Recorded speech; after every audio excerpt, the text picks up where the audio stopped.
pleasant good morning to you and welcome to Talking Points here on WESN, the content capital. My name is Keaton Shaw. It is the 17th of February 2022, and of course this morning we're all waking up to the lights back on, the sun is rising, and finally we can breathe a sigh of relief as electricity has been restored throughout the country.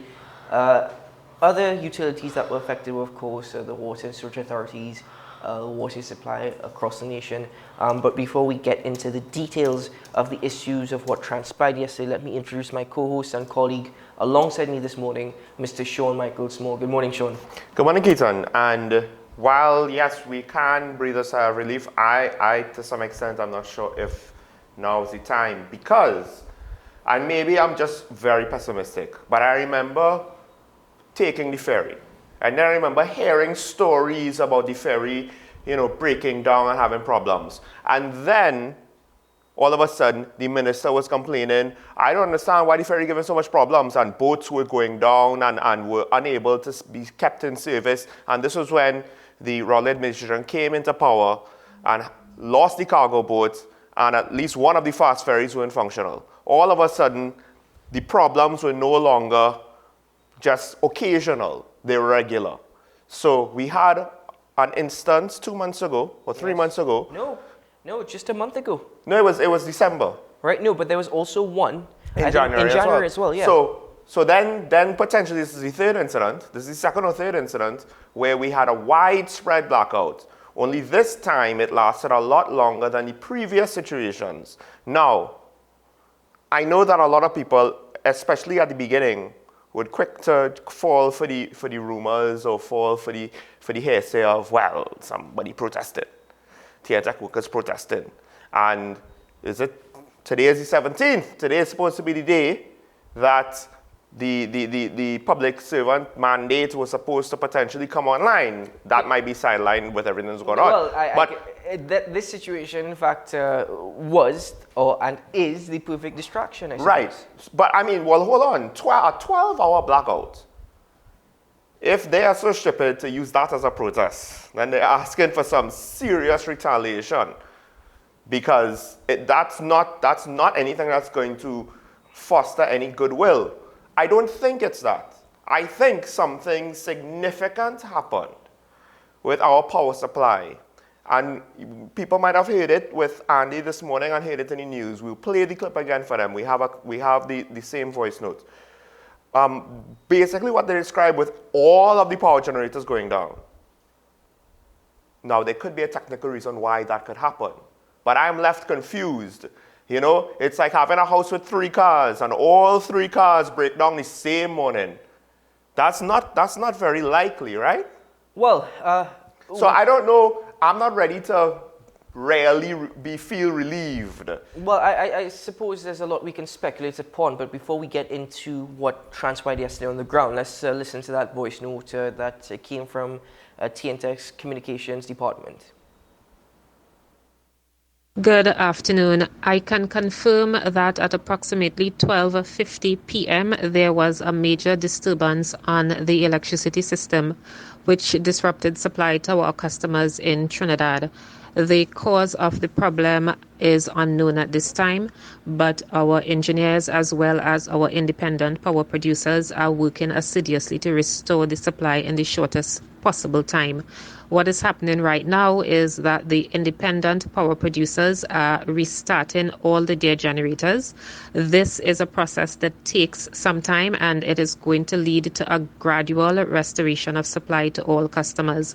The process to restart and to get the customers back on supply incrementally will take approximately 2 to 3 hours. Our 800 numbers, our hotline is currently affected. However, customers can contact us at 794-4823 or 794-7264. Our social media page, Facebook, is also being updated with information, and customers can check in there for further updates. Additional updates will be forwarded to the media as required. Thank you. Okay, so what we heard there is just after midday yesterday, electricity went throughout the country. Just after, well, initially they stated 3 to 4 hours. That was not the case. In fact, just after midnight last night, limited restoration occurred in parts of central Trinidad. Surprisingly, Sean, Tobago was unaffected. Tobago did not get affected by this. I can't remember exactly the infrastructure. I know telecommunications are provided in part by undersea cables. I know that some power generation happens on Tobago. I assume then that it is enough for the entire island. It probably helped that the tourism sector and the food and beverage sector is somewhat reduced due to COVID, so the demands on the system isn't as high. So with that said though, not only did the estimates, because they kept telling us 2 to 3 hours, then another 5 hours, then another 5 hours. And it got pushed back from the afternoon to the PM prime time in the evening till 12, 1 o'clock. I think most people, I actually think my area got power back either 11:30 or 12:30, I can't remember really. Electronic devices and timekeeping was a bit secondary at that moment, right? Phone had no more power. Battery died. But one of the things I found extremely alarming in this case was that from the very beginning, when the initial power outages happened, I found it very difficult to reach anybody associated with the station. I was trying to call other co-workers with my cell phone and with a line here in the office. It was difficult to reach them.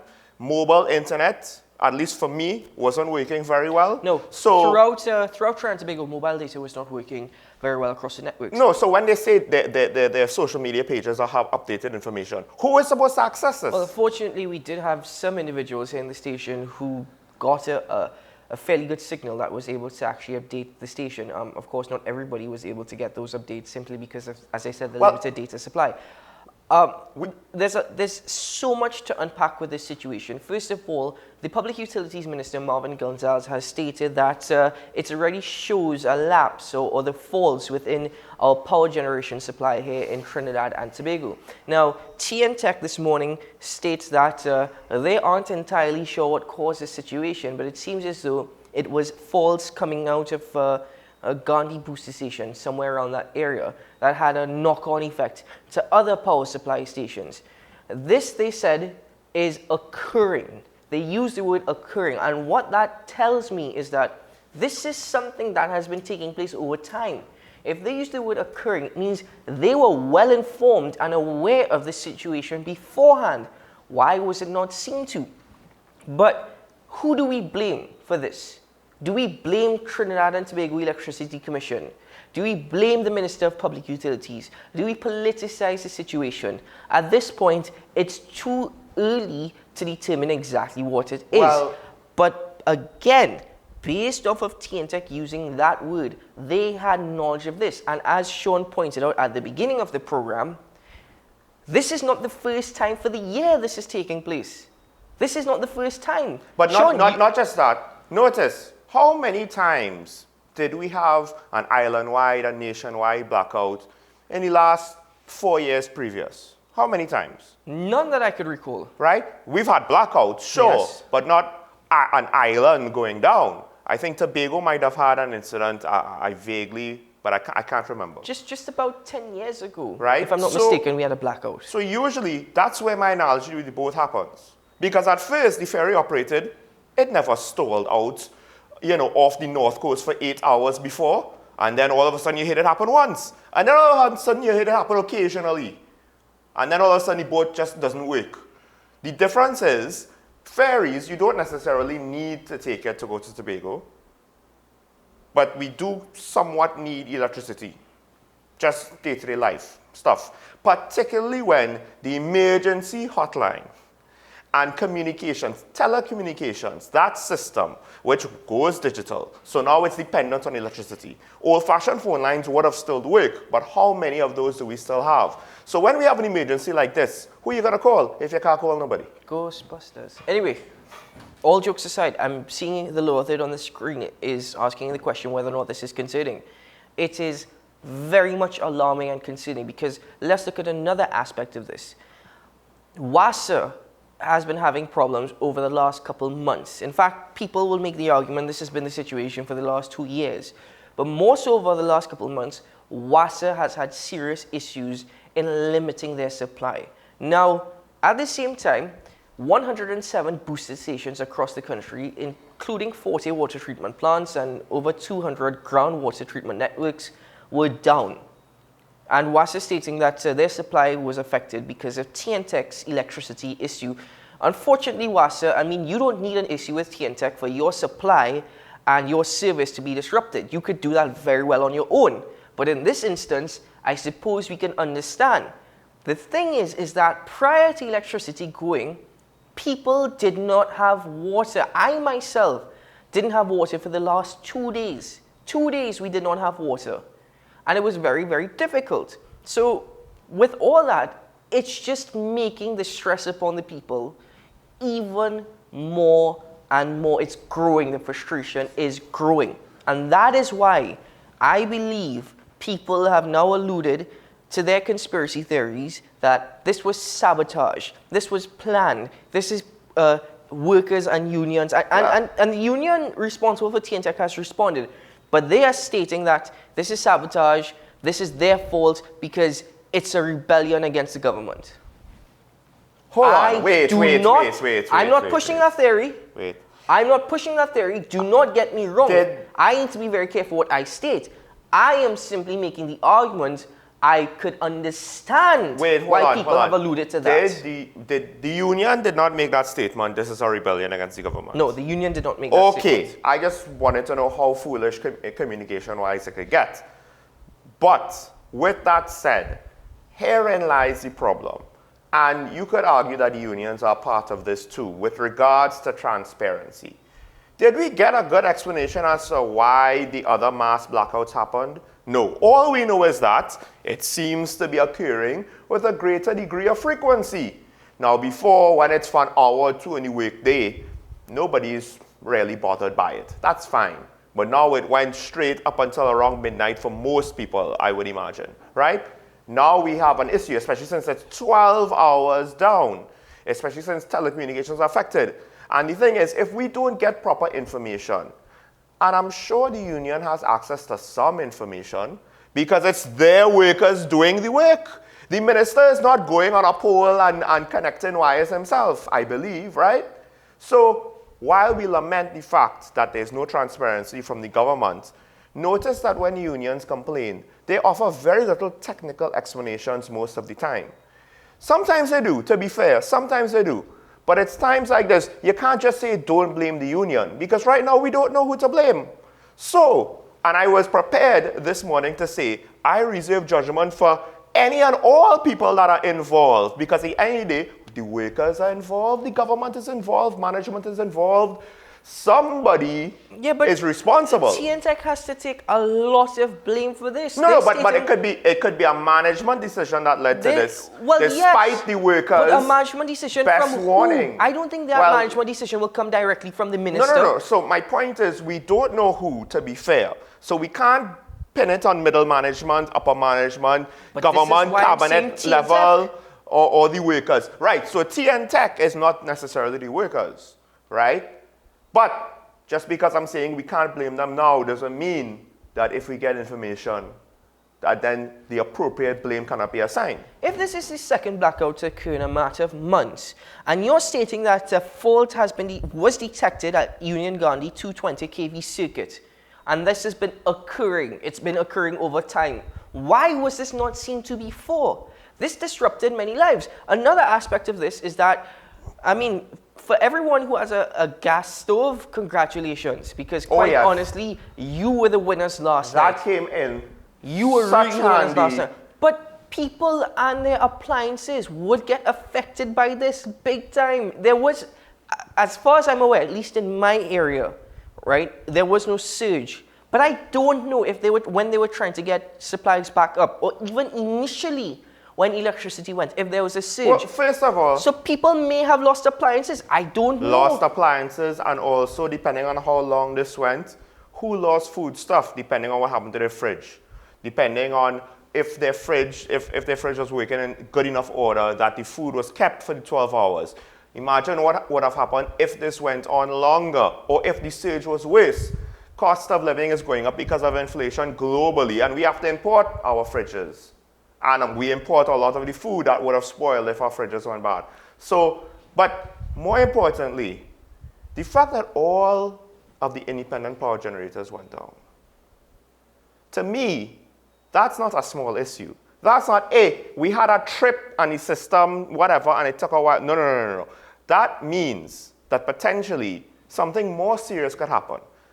More serious damage could happen to the power grid. More serious damage could have potentially happened to one of these generators. We don't need all three to be damaged, We just need one. And then all of a sudden, we don't have enough capacity for the country, and large sections will be out of power and they'll be cycling through road sharing regardless.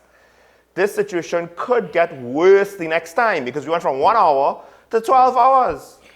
Folks, let's take a quick break here on Talking Point. When we return, we want to open up the phone lines a bit early this morning.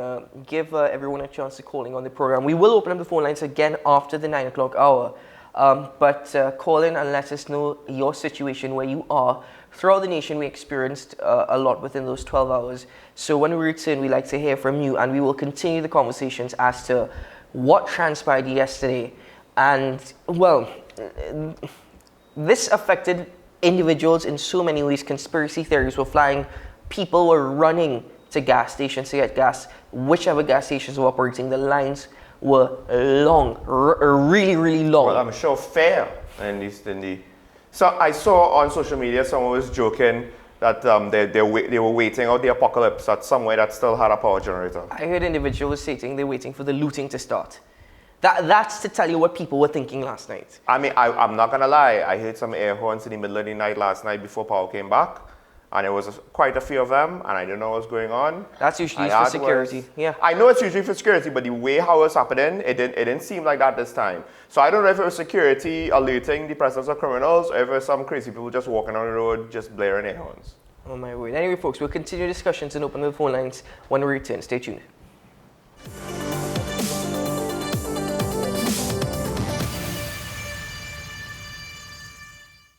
Gift giving during a lockdown can still be hassle-free with a gift from FanZone with delivery options available nationwide. Visit and browse our Facebook and Instagram pages for all your official licensed merchandise and apparel and have it delivered to your door. Find us on Facebook and Instagram. FanZone, we've got you covered.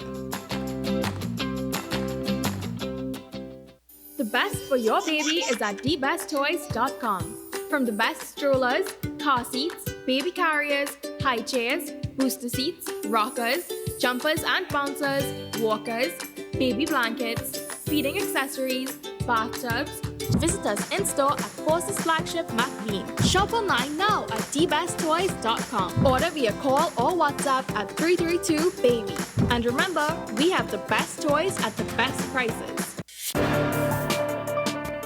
People really want to know, what about me? Where do I fit? Yes. What is in the ride for me in terms of a better Trinidad and Tobago? And I'm pleased to shed some light on that. The purpose of bail is to ensure your attendance at court. That's it.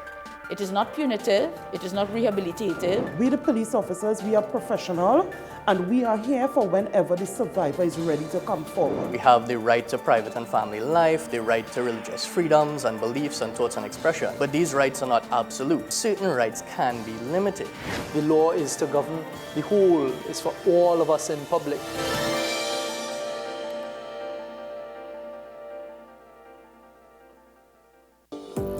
Join me, Sule A. Joseph, as I delve into the day-to-day psychological issues plaguing our society. We will discuss behaviors that encompass the biological influences, social pressures, and environmental factors that affect how you think, act, and feel. Psyched, Thursdays at 11:30 a.m., only on WESN, Content Capital.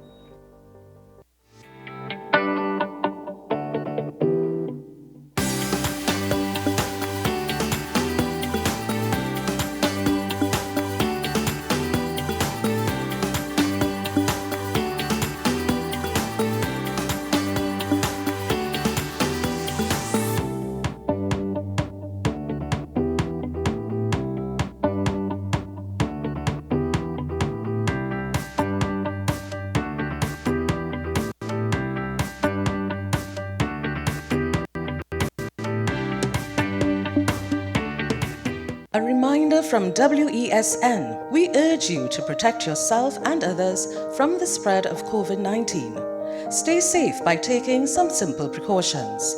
Clean your hands often. Use soap and water or an alcohol-based hand rub. Maintain a safe distance from anyone who is coughing or sneezing. Wear a mask. Don't touch your eyes, nose, or mouth. Cover your nose and mouth with your bent elbow or a tissue when you cough or sneeze. Stay at home. If you have a fever, cough, and difficulty breathing, seek medical attention. Following the above can help us all to help each other.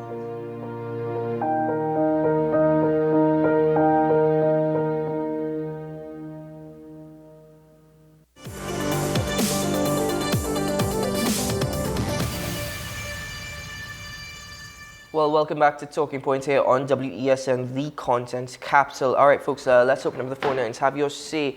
We have about just about 15 minutes in which you can make your contributions. We will open up the phone lines again after the 9 o'clock news here on the content capital. Let us know your situation. As I said, I am concerned for individuals who may have lost appliances over the 12-hour period yesterday.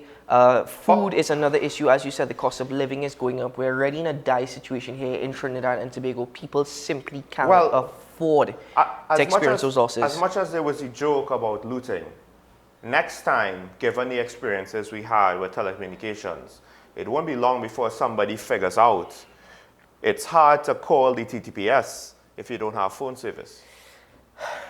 Good morning, caller from Chaguanas. Good morning. I want to get a clarification, please, gentlemen. Sure. We hear independent power producers. Does TNTEC also generate its own supply of electricity? No. Because my understanding is that they are responsible for distributing the power supplied by others. Yes. Yes. The key is they buy from the independent power producers, but the situation that they've identified is part of their distribution network, from what I understand. So the issue wasn't necessarily with the supply. The issue was with the distribution. That's what they're saying. I see. That's what they're saying. So the thing is, our power grid is interconnected, and there's a funny thing about it where if you have an issue in one part of the grid, it could seriously affect the entire grid. So there was a time in the United States where the entire East Coast lost power because one small part of it had a serious problem. One tower, actually. But adding to that, caller, the communication on the part of TNTEC is a bit confusing, which is why I understand your clarification, because they said they were working with the independent suppliers to get electricity back online, which alludes that there may have been an issue with the supply. But from what we understand, the issue is more with distribution and the grid on the part of TNTEC. Also, I believe Tobago is obviously, at least to some extent, independent grid-wise. So they would have been a little bit insulated from the problem, whatever it is. And that is the question. At the end of the day, they haven't actually told us what the issue is for us to be able to understand or to try to verify it. Caller, I hope that answers your question. It does. If I could summarize it, there was no problem with the independent power suppliers getting back their machine equipment up to supply. Yes, that's what we're aware of. TNTEC had faults in the distribution system. That is what we are aware of. Well, with regards to getting the power supply back on, that's a whole next question, because we don't know what might have happened when the problem caused them to shut off. So, and they have not spoken about that, because they said 2 to 4 hours, and then that turned into what eventually happened. Caller, the minister has admitted that an investigation is going to take place. I don't think there's much of a choice for him to say that. So I suppose hopefully we'll hear more when that investigation is concluded. Not looking forward to it. Right. I know that feeling. Have a good day. Thank you, caller. Thank you very much. 623-9376, 622-9338. Call in this morning. Let's hear from you. Let us know what happened to you, what might have happened, if anything bad happened, if anything good happened. But just let us know how you experienced that 12-hour blackout. We have a caller on the line from Aruka. Good morning, caller. Caller, please turn on the volume on your television. We can hear you through the phone line. Good morning. Morning. Singing Pines. Yes. Singing Point. Oh, I know who this is. Yes, yes, yes. Good morning. The clothes you wear and the food you eat, man, how life was going sweet. You went to school and you learned a lot since you was a tiny tot. How can you forget all them things you used to get since you was in your cradle? Your mother and your father was responsible. Remember when you couldn't even walk? Remember when you couldn't even talk? I say, remember who used to wash your clothes for you? Who used to wipe your nose for you? Who used to hug and kiss you? I say, remember who used to change your diaper? Who used to find your supper? Don't forget what your mother and your father. Have a nice day, please. Have a nice day, too. Thank you very much. You know, for those who didn't know, this is the second day in a row we've had Singing Point with a totally new composition. Now, that caller, pardon, Sean, my use of words, but brought us a light moment. Yes. In those rather stressful times. But the topics, he ain't just singing about shippiness, you know. That's the thing, he's doing old-fashioned calypso justice. So, he's bringing us in his... Gypsy. Look, we have the taste of calypso right here. And he's also reminding us of the days that we used to live and we used to experience. On that particular point, I would like to raise some positives out of what transpired yesterday. I would like to commend the TTPS because I did see increased patrols throughout the areas of which I was driving last night. I also understand that at almost every major intersection, the TTPS presence was felt yesterday to try and deal with traffic. It was not the same for last night at every major intersection, but on the most part, they were there. And, you know, just generally, I'd like to say, you know, that's some good news on their part. I think the good news is when there are emergencies, you know, our citizens, our public servants, they will come out and at least some of them will come out and really put in work and face whatever they have to face and try and figure it out. However, the problem is some of these emergencies, if they're self-inflicted, it's the reasons that get us there that we have to question. But again, folks, call in if you have any anything to say with regards to the blackout last night, particularly call in. We only have about 7 to 10 minutes left on this segment, and then you'll have to wait until after the news at 9 to call in. Good morning, caller from Santa Cruz. Hi, good morning, guys. Good morning. Okay, Sean, yes, it's great that Singing Points is there, but I have to tell you, the song he just sang is not a new creation. Oh. It's actually a vintage calypso by Lord Creator, and the name of the song is Man Pa. Okay, so that is from a long time. Okay, you could put it up on YouTube, I'm sure. Regarding this blackout we had yesterday, I saw it last night as a very peaceful night where I live. Okay, the place was deep, dark. Only the light from my cell phone was working. And I point out cell phone, I am thankful that I have a portable charger. And I will recommend to everybody to have a portable charger. Okay, because, and keep it charged. Yes. Good, you know, important point. Keep it fully loaded. So it's, right now, mine is on charging right now.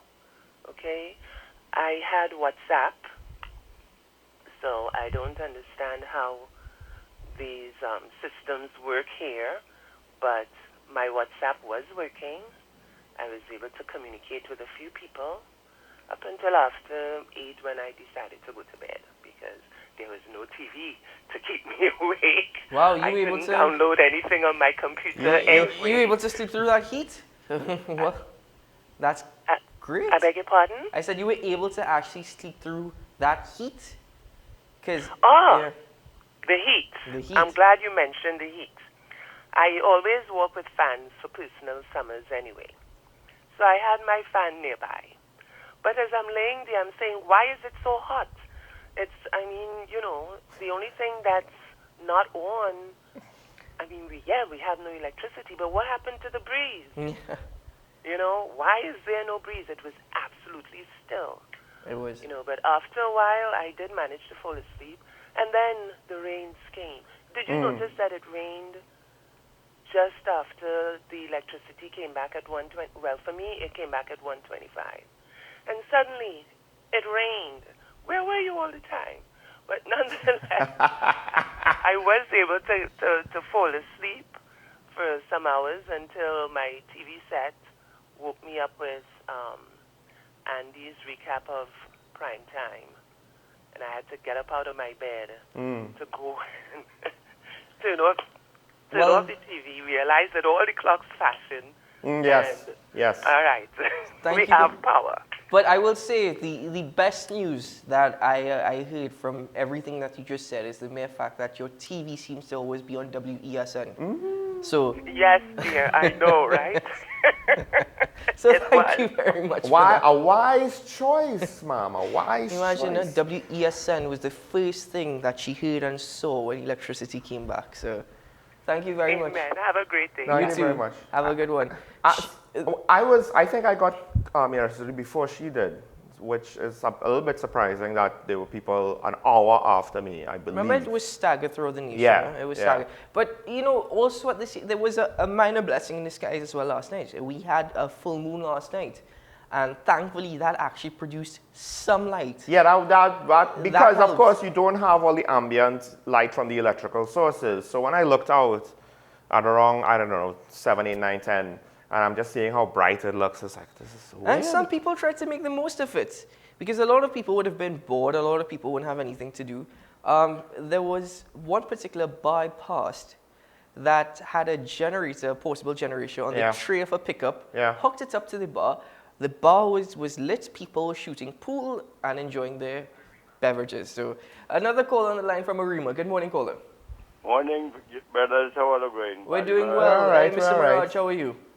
Well, I'm good. Thank you. I just coping with my problem, but God is help and I will get there one day. Yes. One that happened to me when I went to work and this happened. Is that a coincidental or it was some kind of plan? I don't know. I hear it's going to happen again. Propaganda. I don't believe in propaganda. Mm-hmm. But, people really called out last night about what that gentleman just spoke about. The heat was really killing. Mm-hmm. Some people were almost naked in their house and they could not bear it. They were getting mad. Mm-hmm. The Arima area, it came back to me about 20 to 12. Okay, yeah. So that was a big issue. It looked like they phasing different parts of Trinidad and Tobago. Yeah. And I would hate to know, gentlemen and people of Trinidad and Tobago, that was some kind of organized kind of boycott. I really hope that's not the case. I don't think so, but, it's not as though we are accustomed to this sort of thing. Well, I would like to suggest now, because I'm going to be very vocal in this country now, because it seems that too much things is going wrong, whether it's in the importation of food, whether it's in growing of food, whether it is the taxes, whether I mentioned to you earlier, we need to really be very, very vocal and stop staying quiet. Yeah. And you can do this in a very respectful and organized way. Yes. And let our voices be heard. I'm 80 years now. I'm going to still talk as long as God give me that strength. And I think you young fellas is a good combination for the people of Trinidad and Tobago. We still have fellas in the 80s and 90s, and you looking like you're 16 and 18 age. I don't know again. What is your both age? But you're looking like you still have a bottle of milk on the other side. So God bless. Have a great day. Thank you very much, Thank Mr. you, Mirage. sir. Always good hearing from you. And I agree with that. We need to speak out more. All right, folks, we're going to close the phone lines now until the 9 o'clock news because we will welcome our commentator momentarily. But Sean, just before we go, this was an island-wide thing. This island-wide blackout. Should the Prime Minister address the nation? I think he doesn't have to address us now because if he doesn't know anything or if he's not prepared to tell us what he knows, then what would be the point? Unfortunately, we do have an issue of trust with the government. And I don't know if they will ever, any political party will ever move to the point where they will be speaking not just to their base, but to the people who are moderates or to the people who are supporters of the other party. You don't really get that communication from any political entity for the most part. Maybe from the PDP and Tobago, but they're still now entered into government. And I'd just like to just quickly say to everyone who always says that there's a huge racial issue and you know, the way things are, it's always racist and this government against this people and this and that and whatnot. You're right, we do have a racial issue in Trinidad and Tobago. It's amongst ourselves and the governments and the politicians play it on us. But I'd like to point out, what was the first area to get back electricity last night? Was Central Trinidad. And if that wasn't the case, I'm certain I already heard conversations on the ground about how this entire thing was also racist. PNM government again, how they don't like so-and-so and this and that. Folks, honestly, you know, remove that sort of mentality from within your mind. Erase that one time. We have issues, we will try and deal with it. Let's not compound it with more issues. Let's take a break here on the program. When we return, we welcome our commentator this morning. Stay tuned to Talking Point on the Content Capital.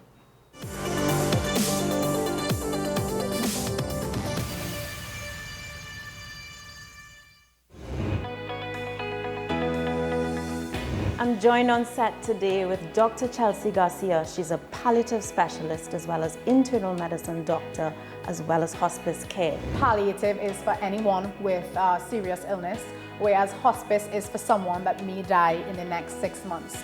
Now, unfortunately, because people confuse the word palliative with hospice, we see a lot of patients presenting late in the course of their illness. So the first part about holding out the stick is knowing how to hold it. You're only allowed to play with the flat side of the stick. So the ball is not allowed to hit the back of your stick whatsoever. What's up, Doc? Tuesdays and Thursdays here on WESN, Content Capital. Is it politics? What is it? Is it that nobody cares about sports? The kind of support that sport used to get in the past is no longer here. The thing is, taking a knee doesn't mean that that's the only thing you're doing now, Andy. Right. Taking a knee along with other stuff. Samantha, what are you looking forward to when you return home to Trinidad and Tobago after winning the title? Thank you very much for speaking it into existence. Is it no pressure on Nicholas Paul? It makes me more motivated to work hard and to go out there and rep the red, white and black. Why are we sending a team to the Winter Olympics? There are a number of Trinbagonians who are in the diaspora and have grown up in winter sport. It's an opportunity that the Trinidad and Tobago Olympic Committee will not close the door on. I also believe in the players that we have. Once you can motivate the players, you can get the best out of them. A reminder from WESN. We urge you to protect yourself and others from the spread of COVID-19. Stay safe by taking some simple precautions. Clean your hands often. Use soap and water or an alcohol-based hand rub. Maintain a safe distance from anyone who is coughing or sneezing. Wear a mask. Don't touch your eyes, nose or mouth. Cover your nose and mouth with your bent elbow or a tissue when you cough or sneeze. Stay at home. If you have a fever, cough and difficulty breathing, seek medical attention. Following the above can help us all to help each other.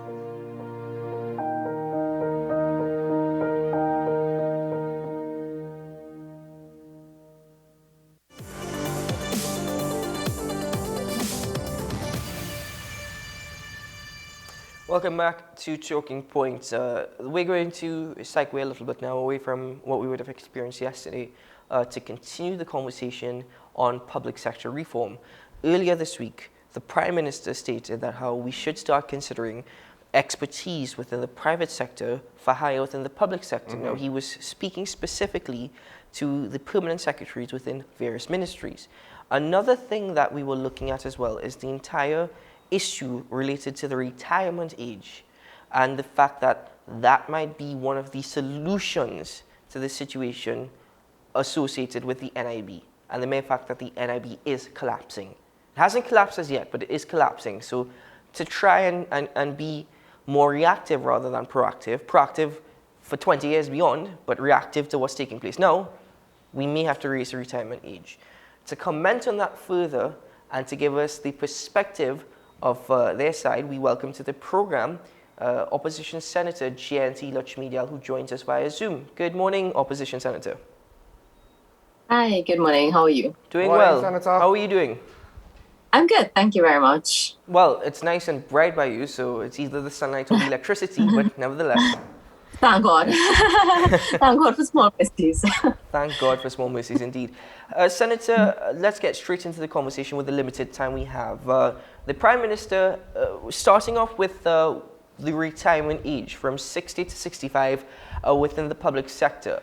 We know that this is due to the issues associated with the NIB, but is it justifiable nonetheless that we should be exploring the idea now to, people to work another 5 years?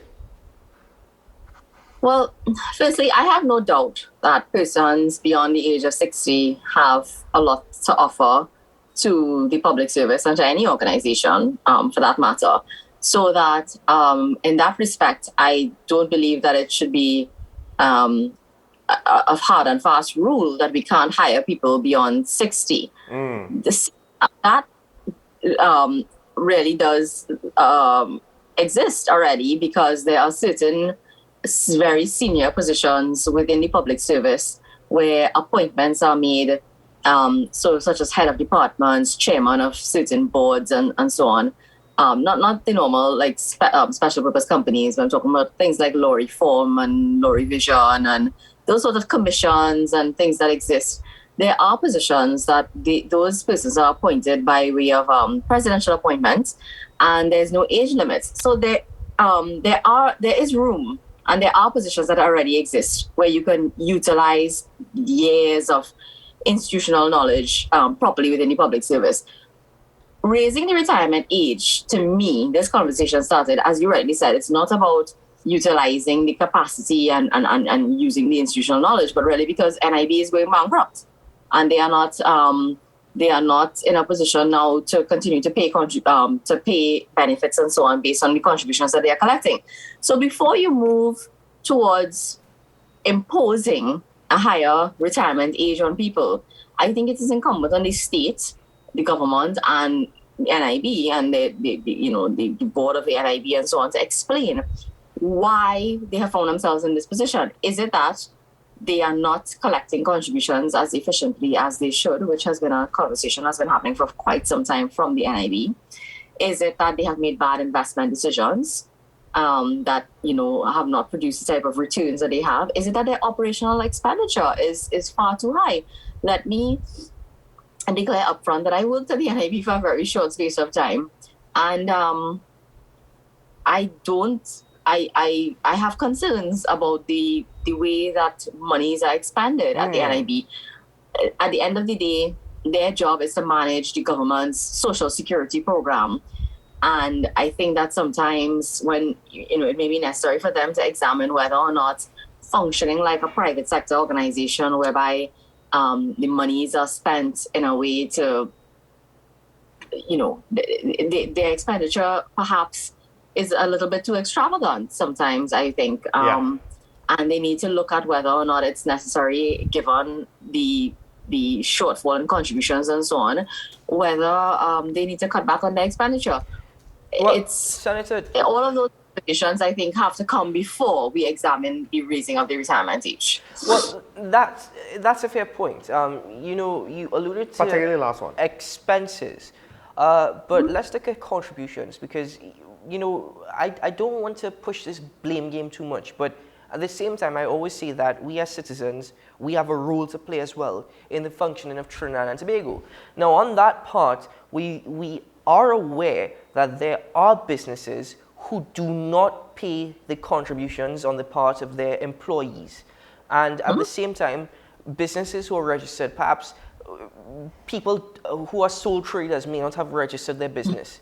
and may not contribute themselves to NIB. So with that, is it that the raising of the retirement age seems to be the easiest solution on the part of the NIB rather than carrying out effective measures to ensure that all businesses that are registered are making their contributions? Yeah, well, that's the thing. To me, they are basically abdicating their role because the NIB is, and I want to get back on that point of self-employed sole traders and self-employed persons, but you have powers of enforcement under the NIB Act. They have very extensive powers. They can actually initiate criminal proceedings against persons who fail to register and who do not pay.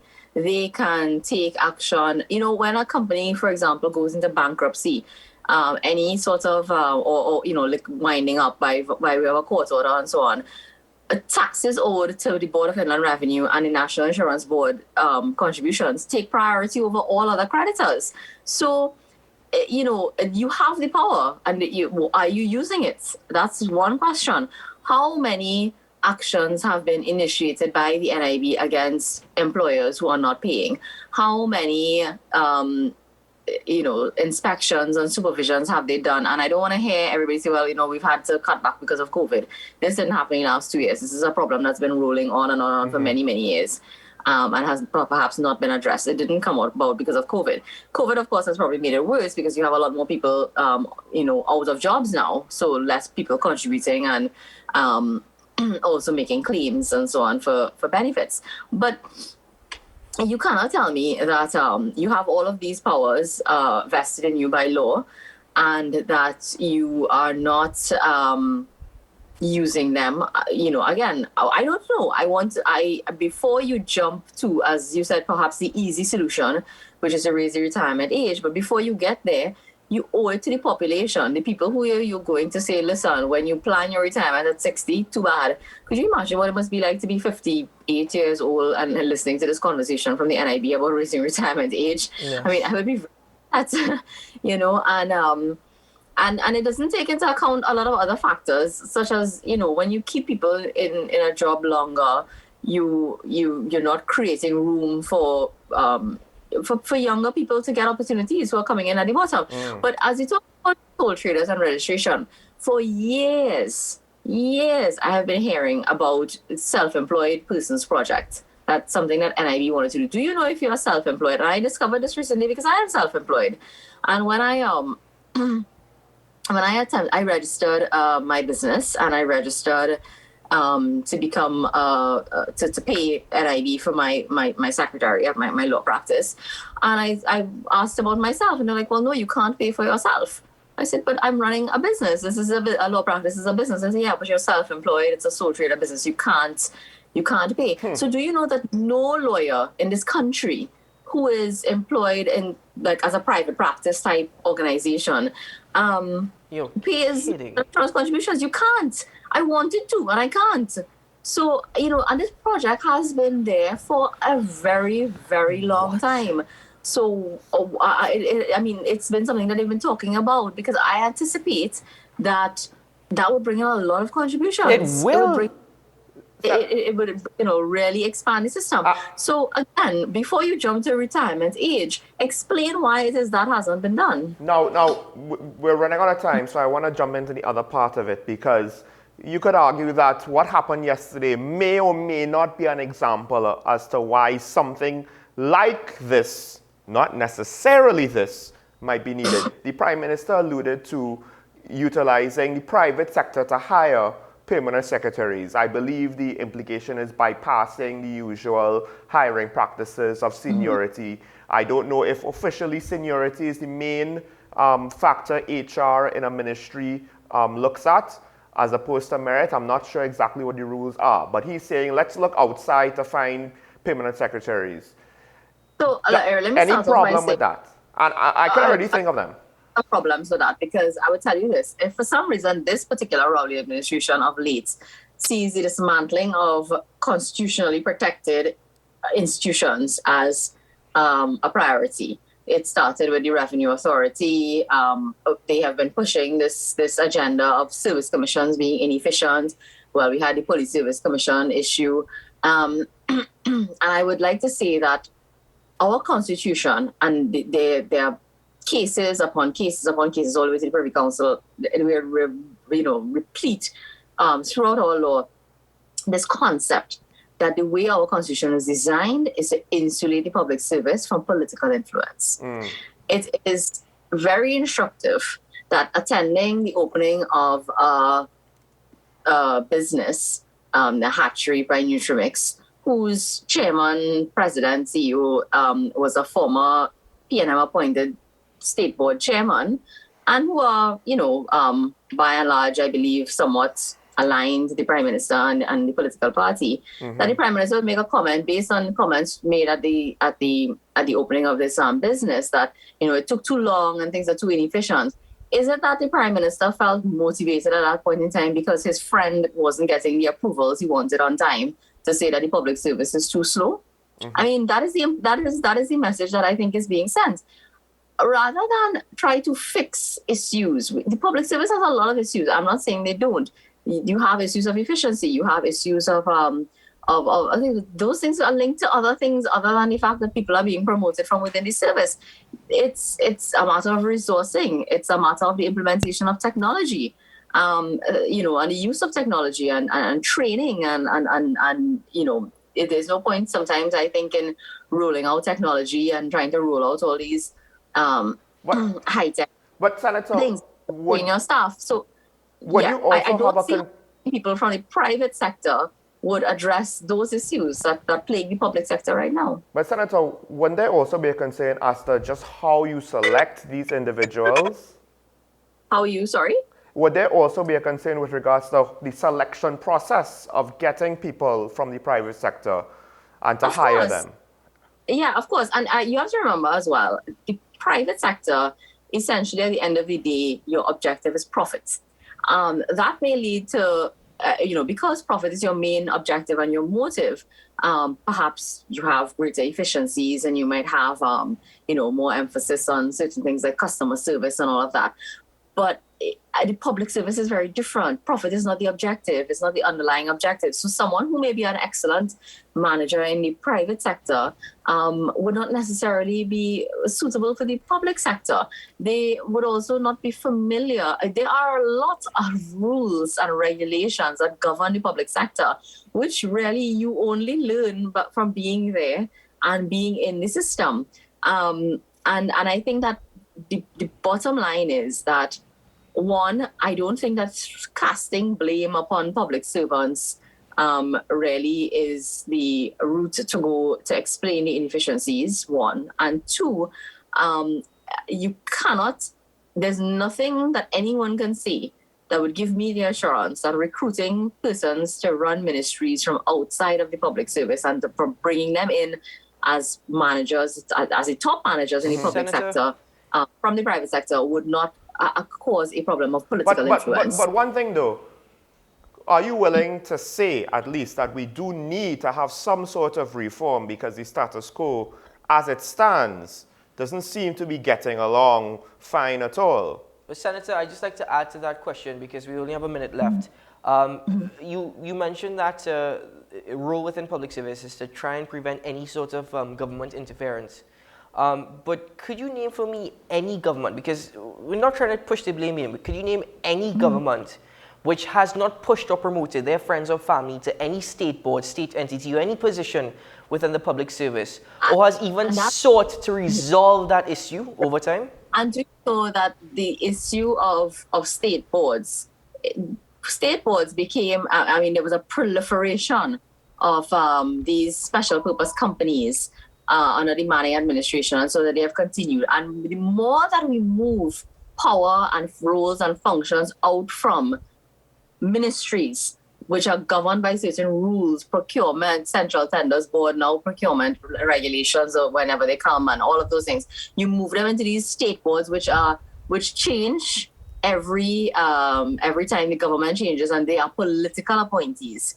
You have more and more problems arising. Have you ever heard of corruption, widespread corruption within a ministry, or do you hear about it in places like, UDCOT and this government accuses EMBD, they accuse HTC, they accuse all of those things. When you have state boards run by political appointees, you have a lot of room for things to go wrong as opposed to a ministry. All right, I well, always Senator, I've worked in ministries and I've worked in state boards. Unfortunately, that's all the time we have, Senator. I'm sorry, I'm going to have to cut you there. I do apologize. I'm sorry about that. That's all the time we have. But thank you very much for your time. And that's a good last point there. And, well, we'll continue the discussion next week. Sure. Keep well. Have a good day. You too, Senator. Thank you, Senator. Folks, we break for news on the hour here on WESN. And when we return, well, we'll get into more discussion. Stay tuned.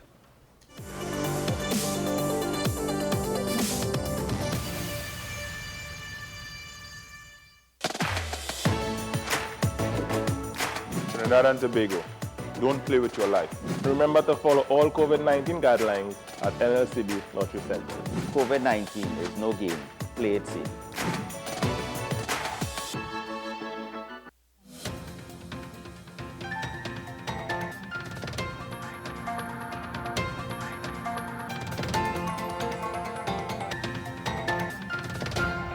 WESN News on the Hour, brought to you by NLCB.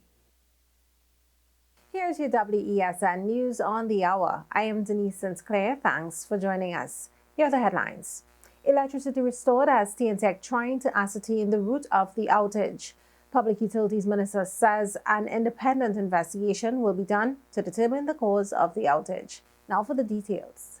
After more than 12 hours, citizens were able to breathe a sigh of relief as electricity was finally restored to most areas. The power shut off yesterday just after noon.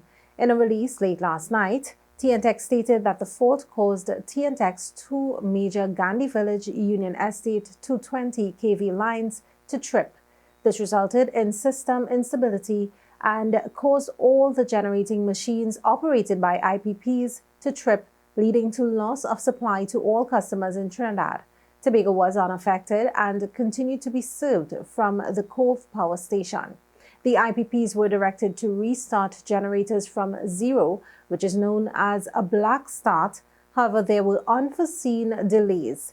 TNTech's corporate communications manager, Annabelle Brasnell, says a full report will be provided as to what triggered the outage. We know just how bad this was for customers, and this is not something that we like. It's not a situation that we like being in.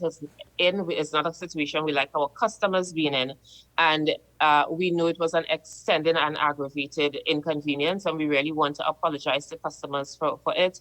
We are looking into the matter, and we expect that we should be able to share some more details on the root cause with the population a little later today. Ms. Brasnell could not say whether yesterday's event was isolated and not a sign of things to come. I am not in a position to answer that. That is a technical question that I don't have the answers to, and that is something that we will be able to address a little later as well. Well, Public Utilities Minister Marvin Gonzalez said an independent investigation would be conducted to determine the cause of the problem to prevent further occurrences. He said the cabinet will meet this morning on the matter. This is something that they never anticipated. It's the first time that something has happened in the history of the commission. And of course, there must be some learnings coming out of it. TNTech must conduct an immediate investigation to ensure that systems are put in place in the short to medium term to mitigate this from happening again. However, I think it is important from a government perspective, as a policymaker, working with my colleagues in the cabinet and the Prime Minister, I will prefer to also have an independent investigator come in to conduct a comprehensive audit of what transpired. So Minister Gonzalez says there would be transparency, but the report is not guaranteed to be made public. I want to assure you, and I want to assure the people of Trinidad and Tobago, that the government will be transparent as it relates to what happened yesterday, and we will be transparent with the public and to ease the concerns of the public that mitigating measures are being put in place to ensure that this does not happen again. The minister also gave an update on the restoration of the water supply. Most of the plants, most of the water producing plants went down. And so you have to allow the system to be recharged. You have to allow all your clear wells and all your storage systems to be rebuilt. Once power is supplied again, all your lines and all your booster stations will have to come back up into operation. And so the lines and the system would take some time to be recharged, especially to allow water to go to the elevated areas. So, but customers who live on the low-lying areas, flat areas, they will see a faster improvement in their supply.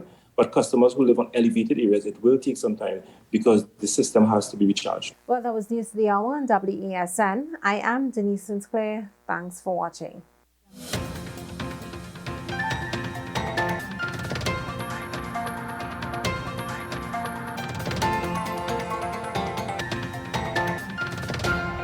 WESN News on the Hour, brought to you by NLCB. Trinidad and Tobago, don't play with your life. Remember to follow all COVID-19 guidelines at NLCB Lottery Center. COVID-19 is no game. Play it safe.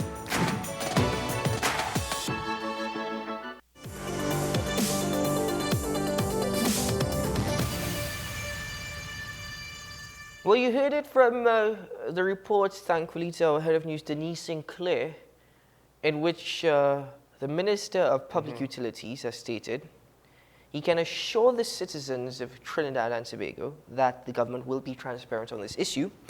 He says that they're even looking at an independent investigation, but he cannot state for certain whether or not the report will be made public. If you're trying to be transparent, TNTEC's own internal report and the independent report.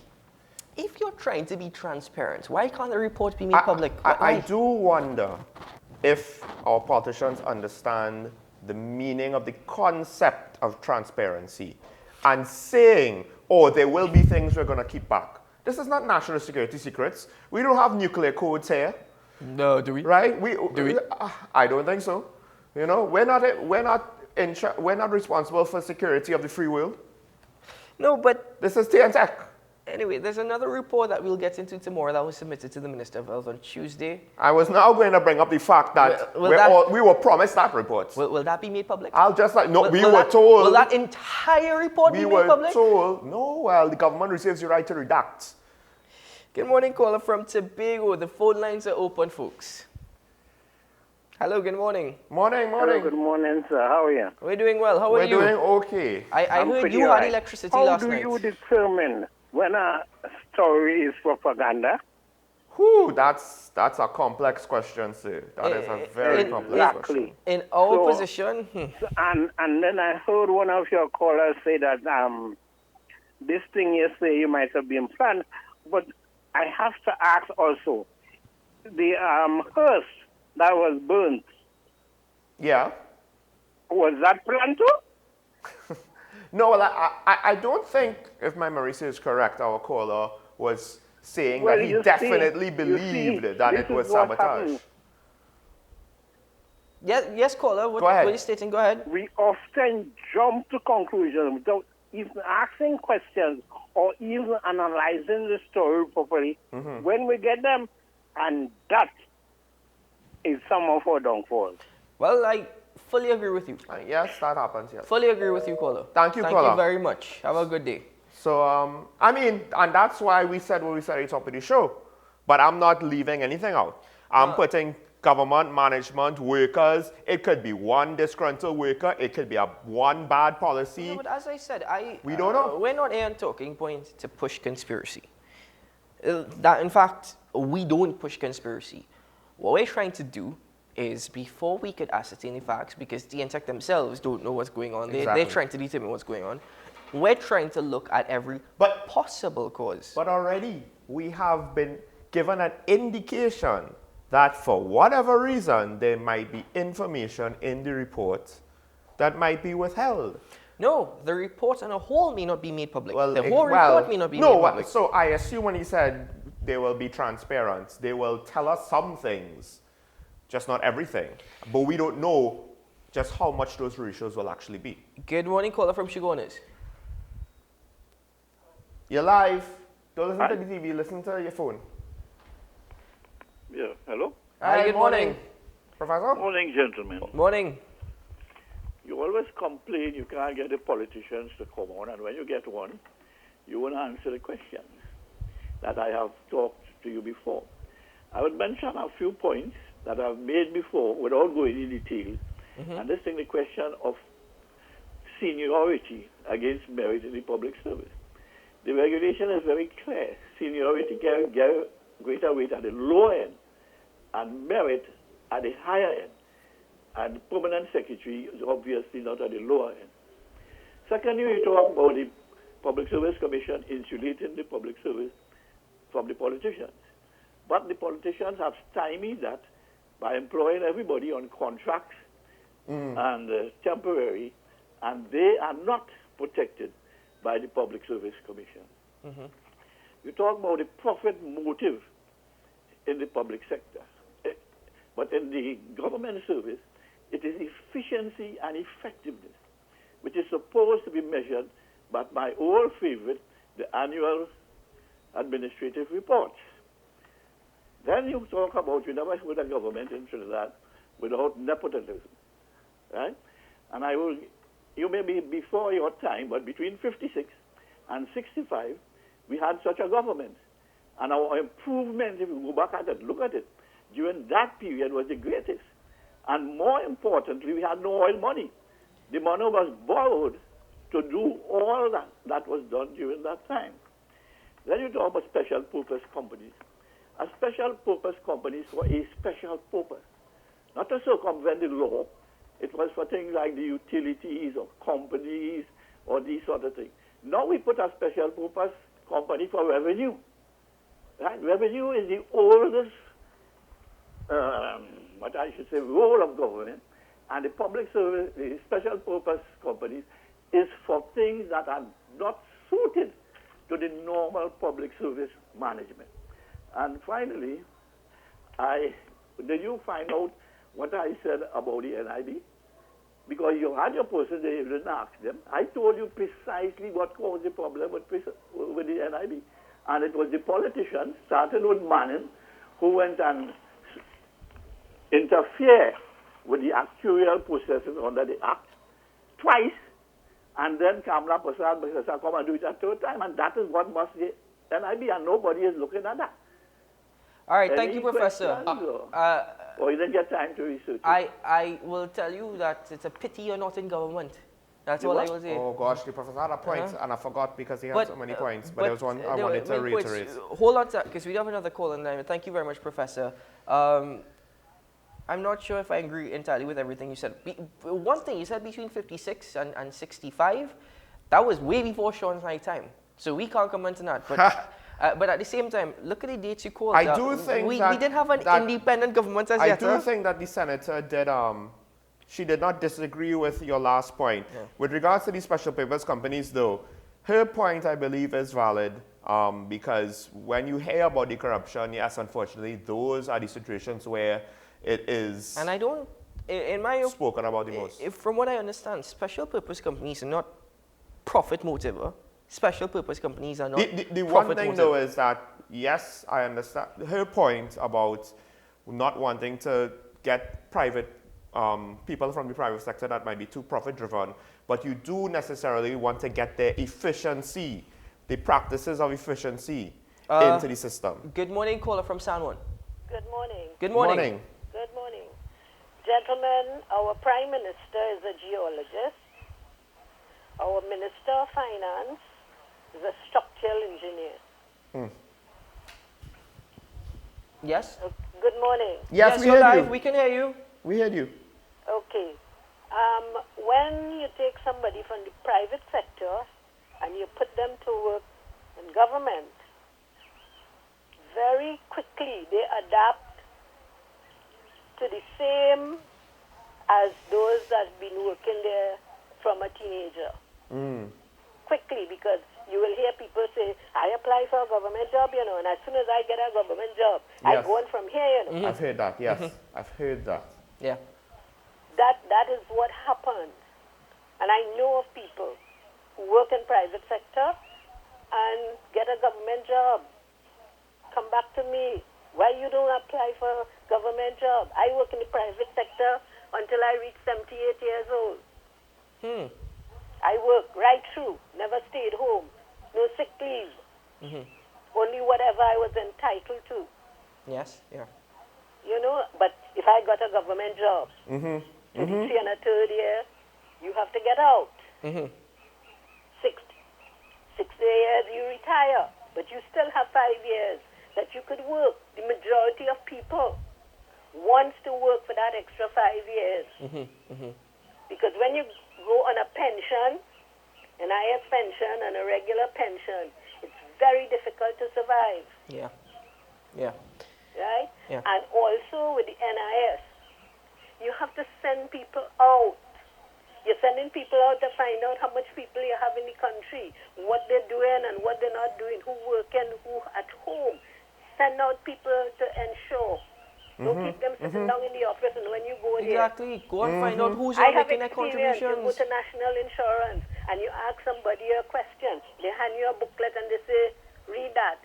And I said to them, if you cannot read, you are supposed to explain it to me. Yeah. No, you're right. Go out and find out who's not making their contributions. I didn't know the NIB had such statutories that they could actually inflict Exactly. criminal proceedings And against. there are a lot of things you can do. Increase the NIS contribution. Mm-hmm. You know, not just say, well, okay, we'll let everybody retire at 65. Well, that's something they were considering, increasing it from 13.2% to 16%. I mean, some people might have a problem with that as well, Caller, unfortunately. Yes, but anything you do, people Yes. will have a problem. Yes. But you have to do what is good for the country and what is good for the people. Well- That is why I just told you the Prime Minister is a geologist. Thank you very He know much. about rock and soil. Thank you, Caller. For We that do have last point, what you made about you have to do what's right for the country. Of course, people are going to hate you for decisions, but you have to make it for the overall benefits of the country. Thank you, Caller. We do have to. People might dislike Sean and I Ah. for what we say, but we speak the truth, don't we?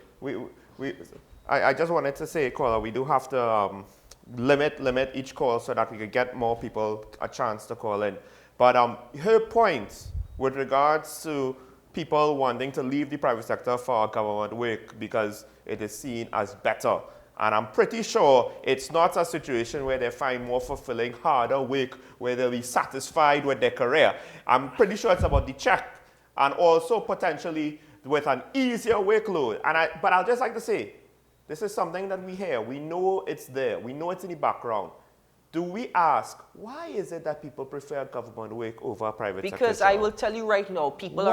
are afraid to say it and they don't want to say it, but straight up. Because in public service, forget management for one moment. In public service, it is very easy to become lazy. And public service workers are lazy. So then, somebody come and criticize me for saying it.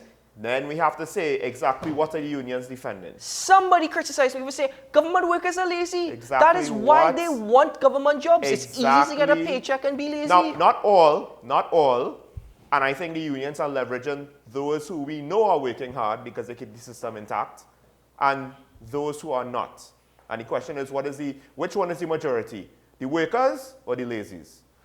We have another caller. I know somebody already who's going to call in and defend Takarigwa. government workers saying we're attacking them because Good morning. That's fine, let them call. We're doing well, we're doing well. You're live. I don't ever heard the lady correctly, but listen to me. Yes. Extending the age extra 5 years. Uh-huh. That don't make no sense because what I'd like to find out, if you die within that 5 years, if you have anything to get at all, I don't know. what happens to your pension? All the details. Well, all those These are things that details. have to be ironed out. Yeah, and because what that's happens where I if will you die be within worried. that 5 years? Anybody collecting that money? No, as I said, caller, that has to be ironed out. You raise a valuable That's point. a good point. But that has to be ironed out. They haven't made a decision as yet. They're exploring the idea. It's in consultations right now. So I don't know. Maybe your answer might be, you get an answer to your question. I don't have an answer because, I mean, if I work in, I want to, when my time is, I want my pension. Yeah. Uh-huh. But if they extend it, and as the lady say, she work until, I think, 78 or something like that. If you die within that time, you ain't getting nothing, you know. Well, I don't know. You know what I think? Well, I mean, that and all should be wrong. If you die Right. within those Your 5 pension years, doesn't just disappear. if you die within those 5 years, Your wife just gets it. should it turn into a life insurance policy in which your family benefit? I don't know why. It's something like that. I don't know the exact specifics, but something like that should be allowed because that's a financial investment. If it's a private pension, that doesn't You give disappear. your whole life for this thing. Because a pension plan in All the right, Paula, private thank you. sector isn't just money that the government might pay you. It's money that you have secured and if put you away. are increasing the age from 60 to 65, you have to look at the idea of if I die within that time, it converts It's an the insurance question of policy. implementation. And your family gets It's it. the question of Well, implementation. before they implement it, they have to come up with the policy. Good morning, caller. So, Hello. hi, good morning. Hi, guys. Good morning. Morning. Keaton, thanks. Good to see you. So we heard Minister Gonzalez say that TNTech must conduct an investigation to ensure this doesn't happen again, mitigate, government has an independent audit, blah, blah, blah. Okay, cool. But my concern is this. For some of us, it was just inconvenient. I still had a computer to read all night long. My son wrote another story by candlelight and reminisced about those that my mom told him about her childhood of life by candlelight. But honestly, as I stood and looked out into the pitch black and then at my flickering candle, I was thinking of all of those people who actually live like this every single night. Yes. There are mothers with kids in little wooden huts in the middle of nowhere. There was one who lived on a riverbank with caimans, and she had to be scared of mosquitoes and caimans coming to eat her children. This is 2022. We have families, pensioners with zero amenities. After 60 years, people with no quality of life at all in an age when a spacecraft can take selfies of Mars. You know, we do brain surgery with people fully conscious. Yes. So when the two of you ask things like, are we a banana republic? And people make excuses repeatedly for governments. Every time I hear a minister talk, I just want to stoop and walk away.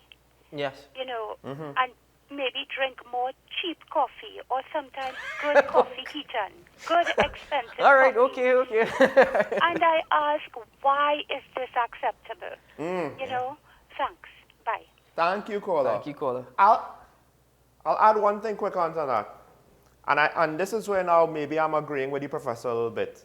Because when the politicians give way to the unions and give in to the demands, that's just one small part of the puzzle. I'm not saying this is the big, Well, the big conversation thing. will change when election time comes. Sean. But will it? No, it will. I don't know if it will. Sean, look at history. I do not know history if it will. repeats itself, Sean. But I'm Look at just- history time in the past. Well, we have a caller. Sorry, caller. Good morning, caller from Boakano. Good morning, gentlemen. Good morning. I'll tell you something what went on us. When National Insurance was founded in the 70s, could have been like that, 72 or somewhere around there, somewhere in there. They get so much money. They went and opened NIPDEC. That's very the thing, because they had so much money, the government went and opened NIPDEC and caused our money because they said it was going to partner with something to build houses. Yeah. Right? Does NIPDEC make an income for themselves? We were supposed to be getting profit from NIPDEC. And this is the thing. And what the government is not doing is allowing, because I heard a businessman say some years ago, he would like to get national insurance because he was looking to pay this money to get. Why people love government work is a guarantee of security. Yep. People do not like to think. No, well, but not just security, though. Not as just. you do stupidness, I could send you home. Right. And you have accountability. Right. You know, because when I used to work, at the end of the day, I have was to follow the form of what I have done, how much work I have done for the day. Yeah. I was working in the Masley Assembly Plant. I was working in the Universal Metal. And we used to have to follow a job paper. What you do? You're right. Caller, I agree with you, because when I was working at EY, and I make no secrets of this, at the end of every day, we had to make it known the task we completed, and we had to provide some form of evidence that we completed this. In the government service, you're guaranteed. The government service workers were the only one throughout the pandemic that will guarantee money in their accounts at the end of every month. And it's just so easy because, you know what, I'm guaranteed to get paid, and I could be lazy, I could go to work and not do anything. Yeah. And there are multiple instances of people experiencing that at government services and institutions. And you see what happened, huh? People don't plan it. I had planned. that the age of 50 I would have retired and start a business. You see, when you working, you must start to say, I'm not going home to just something. I am starting a business. I am going into agriculture. I have a catering business. I and my wife, we working at, well, business is bad now. Because I don't sell food. I can imagine. Nothing happening for I to make money. But this is what this is why I was able to purchase my car, my vehicle. I have a piece of land and now I'm going to do agriculture. Yeah. So I am making myself useful and also I'm able to employ other people. I like that line you use, caller, making yourself useful. This is what we have to think. I like that line. You invest. Yes. Invest in yourself. Yes. This is it. And you're providing for your children and your other children. Now, I'm looking forward that my grandchildren will take over the business. Yes. And kind of don't depend on government. And they in turn will leave the national insurance and all of this. And this is what happened, but the government do not encourage businesses. Yes. Caller, that's very downfall. Unfortunately, that's all the time we have, but thank you. Too long, so people have to go. No, thank you. That's all the time. But I like that line you use. You know, you're investing in yourself. You're making yourself useful. Herein lies the problem, and we see this with people making requests from local government. You know, the mayor of Port of Spain's office told me this. We see this with regards to people, with regards to salaries for public sector workers, with regards to grants, with regards to any sort of monetary payment from the government. What does the average citizen think? They think that government is a bottomless well of cash. Because if I need $5,000, that's nothing for the government to give it to me. What they don't realize is it's not just you. It's everybody. Everybody has requests on the system.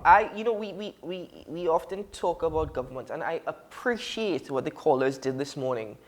Everybody called in and made their contribution and showed that how everyone has a role to play, as we always say on this program. When are we as citizens going to take responsibility?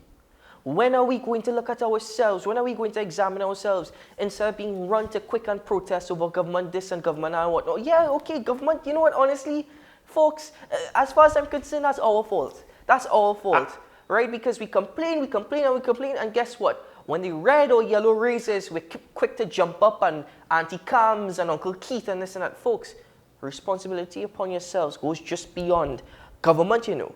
Govern yourself, examine yourself, see how best you can utilize your skills. And I'd like to point out that even if you are not doing the wrong thing, if you don't point it out, you could get caught up in the consequences of others, because there will be public sector workers who do work hard and are responsible for what they have to do. They keep the system running, right? And they probably, a lot of them might be underpaid. So when the union says we have these underpaid workers, right? That is the truth in the statement there.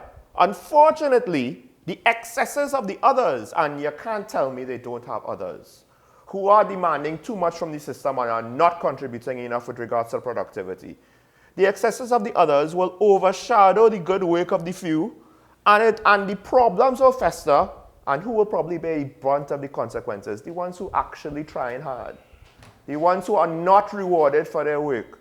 And this is where public sector reform is needed, because that formula has to change. Folks, and I know that happens in the public sector. You know what, honestly... I know that happens. Anyway, look, let's end this discussion here. Thank you very much to all our callers for their contribution. Thank you very much to Senator for her contribution.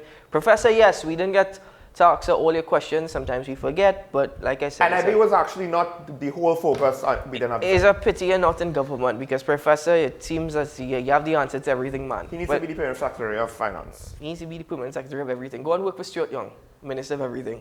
Anyway, folks, that's all the time we have. Thank you very much for your contributions and your daily endeavors. Always stay safe and keep well. I know many of you may not be out today, but still practice all the measures. Wear your mask, wash your hands, and watch your distance. Personal responsibility for everyone here in Trinidad and Tobago. Mr. Michael Small, it was a pleasure. We need to demand more transparency, but we also need to support those politicians who we truly believe in, those who have proven themselves. And in the one case with Minister Gonzalez, I do fear that he will not have that opportunity. He will be crushed under the weight of this entire situation with public utilities in this country. Hopefully he does not get caught up in the bubble. Hopefully he gets enough support once he proves himself and tries to cut through the red tape to the heart of the problems and fixes it. Hopefully. Folks, this has been Talking Point on the Content Capital WSN. I'm Keaton Shaw. All the very best for the day. Sean, Michael Small, and myself, well, we'll see you again tomorrow morning. Bye-bye.